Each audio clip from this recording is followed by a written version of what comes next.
in light of my post the other day and paying homage to the great Simon Phillips on drums, I'm going to play this Toto song called Bottom of Your Soul. It kind of addresses a lot of the type of things that we think about around the world in our treatment of others, and something I feel pretty strongly about. But it's also just it's a very inspiring song, kind of when you think about loss and things of that nature. So just going to play a little bit. This is something I'm going to be doing on a drum clinic for the Tennessee Day of Percussion later in April as part of my presentation.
clips and all, no editing. I don't really believe in that, and I'm just lazy about video editing. But as I was playing that, it got me thinking about two of my big heroes, one of which is a good friend, the other I've never met, but I've transcribed a lot of tunes he's played on for artists I've worked for.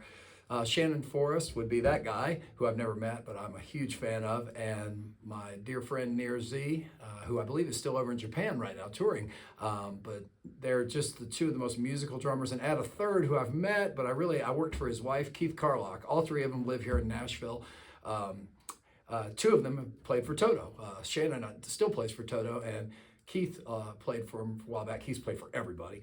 And Nir is just, all three guys are on everybody's albums. They're some of the most recorded drummers alive today. And I just think about them as I play, and like whenever some of the fills there and I clinch up and play, and it's the thing I try and explain to my students is that it's the reason why those guys play on everything.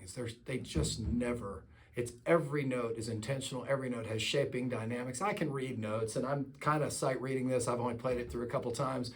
But man, it's just a different level of musicianship with those guys. And so shout out Shannon, you inspire the heck out of me. Of course, Simon Phillips, who this is his parts. This is after the great Jeff Porcaro. There is, without Jeff, there is no Toto. There's no most of us. He's like Neil Peart, who I was playing stuff the other night when we did the 2 Rush records. All of this, there's always those things that go by and you're like, oh, I wish I could have that back, but you can't. So sometimes for these clinics, I have to remind myself, just play. And I talk too much, so I need to play. So hopefully this clinic, and I'll be doing the Nashville Drum Show later this summer in July. Thank you, JC Clifford, for having me on that. I believe I'm on like Sunday afternoon, and I'm trying to kind of expand my presentation. I've also been messing around more and more with Ableton and using my SPDSX. It's just all about using songs to inspire ourselves behind the drum set, but most importantly, to study the greats and the way they craft a part. And in this case, Simon's brilliant parts in this 6/8-3/4 kind of ostinato, which anybody that knows me, when I was with Tracy Lawrence, we used to play this encore. God, the song just flew out of my brain, and I would play something like this. It's nothing like what was actually the original recording of Tracy's song. They did it faster, and the guys could tell you what it is. It's just threw the rest away. That's it. And I just used to overplay like crazy, but TL loved it. It was kind of a good play on to bring the guys back on stage for our encore. So anyhow, that was always an homage to Simon, because I got a lot of my open-handed playing from him, Billy Cobham, and more recently Carter Beauford.